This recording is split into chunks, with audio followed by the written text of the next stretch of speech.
नमस्कार, स्वागत है आप सबका। आपके साथ मैं हूं मोनिका सिंह राणा।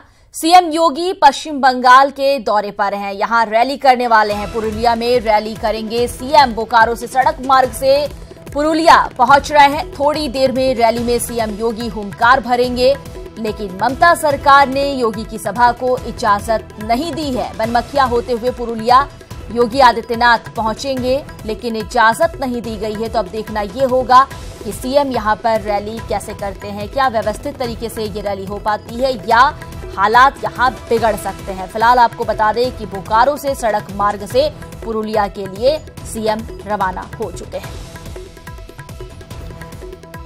ज्ञानेंदु हमारे साथ जुड़ गए हैं। ज्ञानेंदु, अब मुख्यमंत्री पुरुलिया के लिए रवाना हो गए हैं बोकारो से। कितना वक्त इसमें लगेगा और कौन कौन से लोग यहां से उनके साथ रवाना हुए हैं? क्योंकि आप इससे पहले बता रहे थे कि बड़ी तादाद में जो कार्यकर्ता हैं वो सीएम का इंतजार कर रहे हैं, जोशो खरोश से लबरेज हैं।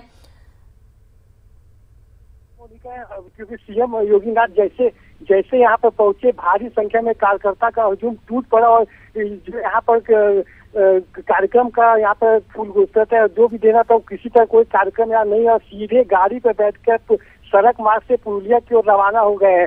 और यहाँ पर जो कार्यकर्ता थे, नेता थे, भारी संख्या में उनके साथ भी गए हैं। सुरक्षा भारी संख्या में उनके साथ गई है। जो कमांडो पहुंचे थे एनर्जी के, वो भी साथ गए। तो अब सड़क मार्ग से पुरुलिया की ओर रवाना हो गए, वहाँ जो जनसभा है उनको संबोधित करने के लिए। जी मोनिका। ज्ञानेंदु, एक और अहम जानकारी ये भी मिल रही है कि सीएम को पुरुलिया में जो रैली होने वाली है वहां पर परमिशन को तो रद्द कर ही दिया गया है। सुरक्षा के भी इंतजामात नहीं किए गए हैं। ऐसे में झारखंड पुलिस जो है वो सिर्फ झारखंड बॉर्डर ही पार नहीं कराएगी, बल्कि पुरुलिया में भी सुरक्षा के इंतजामों पर नजर बनाए रखने वाली है।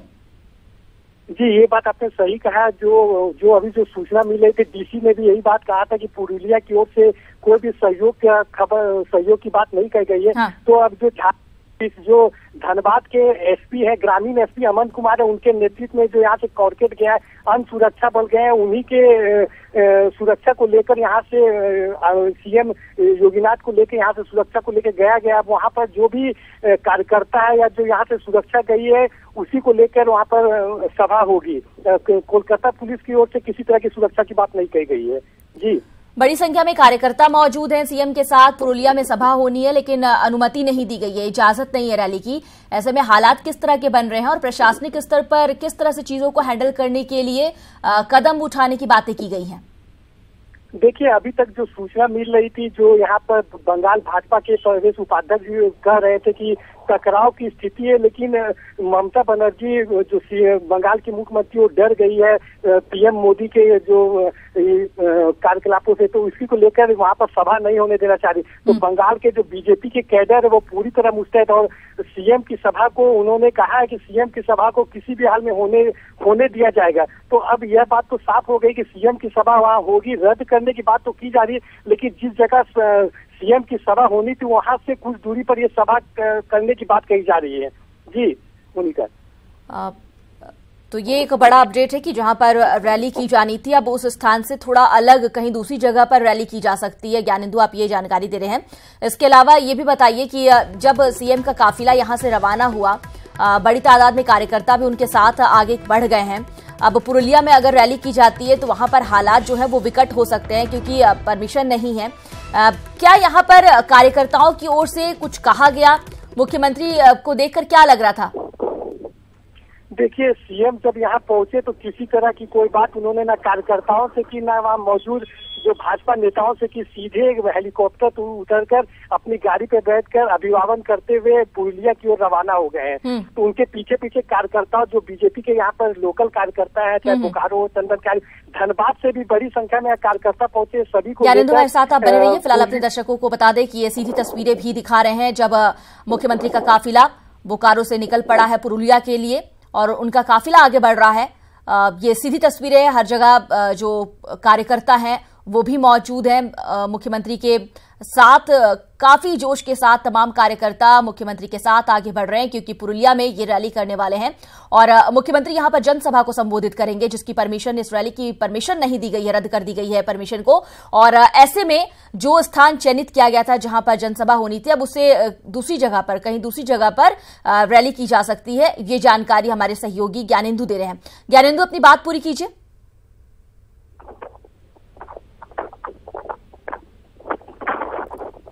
ज्ञानेंदु, आवाज मिल रही है? जी, एक बार फिर से सवाल दोहराएं। हाँ, अपनी बात आप कंप्लीट कीजिए। उस वक्त आप क्या बता रहे थे? देखिए मोनिका, जो सूचना मिल रही थी, जो बंगाल के प्रदेश उपाध्यक्ष जो उनका कहना था कि जहां सभा होगी थी वहां सभा अब नहीं हो पाएगी, उसकी जगह दूसरी जगह सभा का आयोजन किया गया है। तो ये बंगाल के प्रदेश उपाध्यक्ष जो बीजेपी को कहना है। अब जब यहाँ से पूरी तरह व्यवस्था के यहाँ से जब सीएम योगी निकले, उनके साथ काफिला बीजेपी के जो नेता है, कार्यकर्ता है, धनबाद से भी बड़ी संख्या में यहाँ पर नेता कार्यकर्ता पहुंचे हैं, बोकारो संख्या में नेता उनके साथ रैली तक में यहाँ से गए। सुरक्षा की जहाँ तक बात की जाए तो अमन कुमार एसपी ग्रामीण धनबाद के, उनको कॉर्केट का अधिकारी बनाया गया है। कॉर्केट की सुरक्षा का जिम्मा उन्हीं को सौंपा गया है। तो बड़ी संख्या में पुलिस बल भी यहाँ से रवाना हुई है। जी ज्ञानेंदु, ये जो काफिला मुख्यमंत्री का बड़ी तेजी के साथ पुरुलिया की ओर बढ़ रहा है, कितना वक्त लगेगा इसे पहुंचने में? देखिए, जो अभी बताया जा रहा है, आधा 30 से 35 मिनट लगेगा पुरुलिया पहुंचने में सीएम को। तो उसके साथ जो बीच रास्ता पुरुलिया से, जो यहाँ से बरमसिया से पुरुलिया के बीच में सुरक्षा व्यवस्था झारखंड की जो सीमा तक पूरा पुख्ता की गई, उसके बाद जो सुरक्षा व्यवस्था है वो जो उनके साथ जो जा रही है, वो सुरक्षा व्यवस्था सीएम का करेगी। तो अब कह सकते हैं कि जो झारखंड की जो पुलिस है वो सीएम की सुरक्षा व्यवस्था में लगी है, जो वहाँ से कमांडो आए वो सीएम की सुरक्षा व्यवस्था में लगे। अब बीजेपी के कार्यकर्ता जो उनके साथ गए वो भी उनके साथ रहेंगे। जी ज्ञानेंदु, क्या ऐसे में इस तरह के भी हालात बन सकते हैं कि झारखंड बॉर्डर और वेस्ट बंगाल के बॉर्डर पर ही इस काफिले को रोकने का प्रयास हो?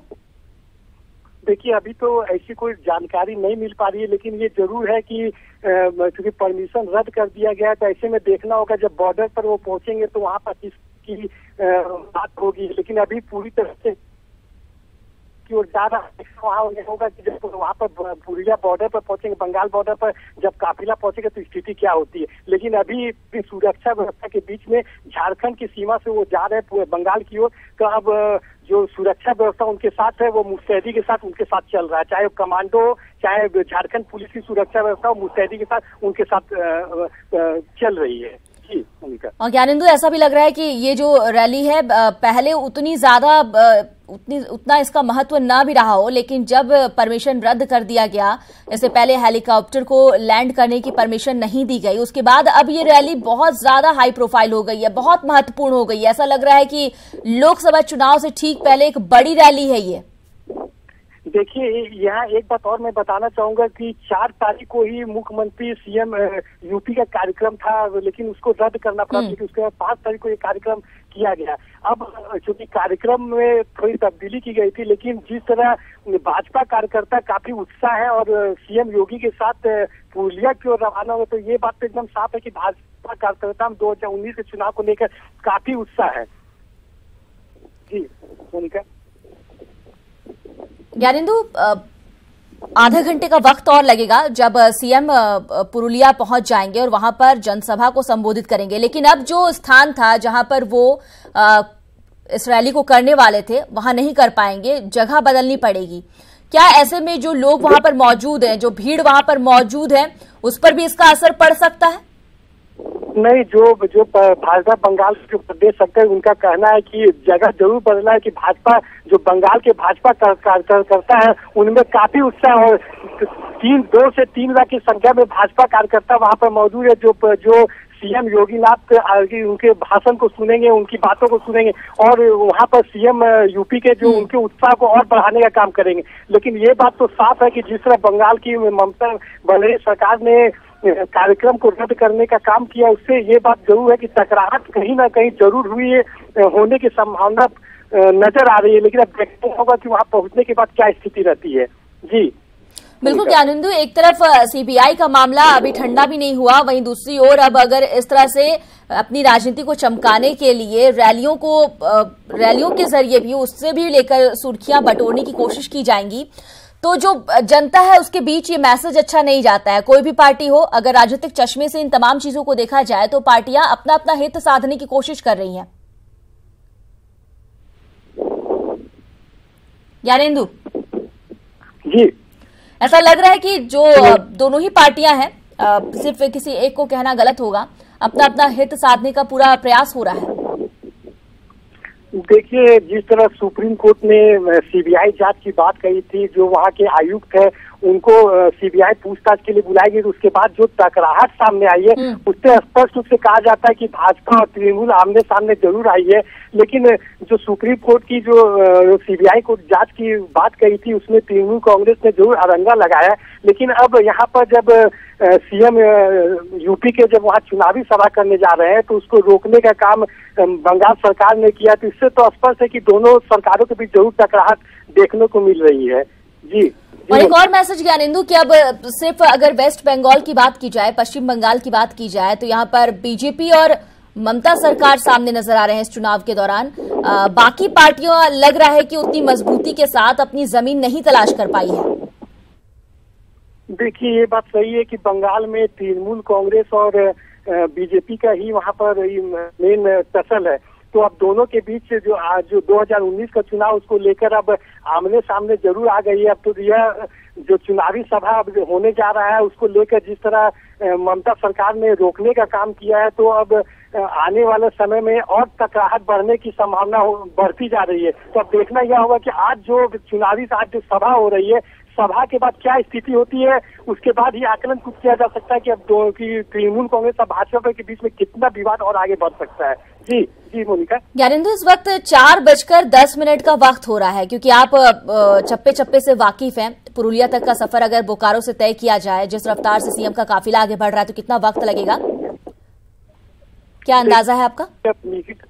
देखिए मोनिका, तो निकले हैं तो उम्मीद यही जताई जा रही है कि 4:30 पौने 5 के आसपास सीएम वहां पहुंचेंगे और जनसभा को संबोधित करेंगे। अब वहां पहुंचने के बाद ही पता चल पाएगा कि सभा किस तरह हो पाती है, कि वहां बंगाल पुलिस का रवैया क्या होता है। अब ये देखने वाली बात होगी, क्योंकि वहां पहुंचने के बाद ही सारा समय हो पाएगा कि सभा हो पाएगी नहीं हो पाएगी, वो बंगाल पुलिस क्या करेगी। वहाँ जोगी सीएम के पहुंचने के बाद ही मामला। और सबसे बड़ी बात ये ज्ञानेंदु की सीएम इतनी जद्दोजहद के बाद, इतने कठिनाइयों के बाद जब यहाँ पहुंचते हैं तो वो क्या कहते हैं, इस पर भी अब सबकी नजर होगी। क्या कह सकते हैं सीएम यहाँ पर जनता से? देखिए, अब तो जब वहाँ पर सभा होगा, क्योंकि ये बात तो एकदम तय है कि उत्साह तो बीजेपी कार्यकर्ताओं में काफी है, और जो कहा जा रहा है कि 2019 की तैयारी बीजेपी कर चुकी है, तो अब उत्साह भरने का काम यहाँ पर बीजेपी के जो यहाँ पर सीएम पहुंचे हैं यूपी के, तो वो यहाँ के भाजपा जो बंगाल के कार्यकर्ता उनको उत्साह भरने का काम करेंगे। तो अब यहाँ पर क्या सीएम कहते हैं, किस उत्साह बढ़ने का काम करते हैं, यह देखने वाली बात होगी। और ज्ञानेंदु, तस्वीरें भी हम देख रहे हैं, सीएम का काफिला जैसे जैसे आगे बढ़ रहा है, रास्ते के किनारे किनारे लोग भी खड़े नजर आ रहे हैं। बेहड़ इलाका है, काफी दूर दूर में गांव बसते हैं, उसके बावजूद सड़कों पर आज के दिन लोग नजर आ रहे हैं, मुख्यमंत्री का स्वागत कर रहे हैं। हाँ, निश्चित तौर पर मोनिका है कि भाजपा कार्यकर्ताओं में काफी उत्साह है। दोनों तरफ भाजपा कार्यकर्ता आदित्यनाथ योगी का स्वागत, जब सभा स्थल पर पहुंचेंगे तो उनका जोरदार स्वागत करने की बात भी कही जा रही है। लेकिन सभा स्थल पहुंचने के बाद ही पूरा जो सीएम वहां पहुंचेंगे तब जो कार्यकर्ता उसमें और दुगना उत्साह बढ़ने की बात कही जा रही है। जी मोनिका, बहुत बहुत शुक्रिया ज्ञानेंदु इस तमाम जानकारी के लिए आपका।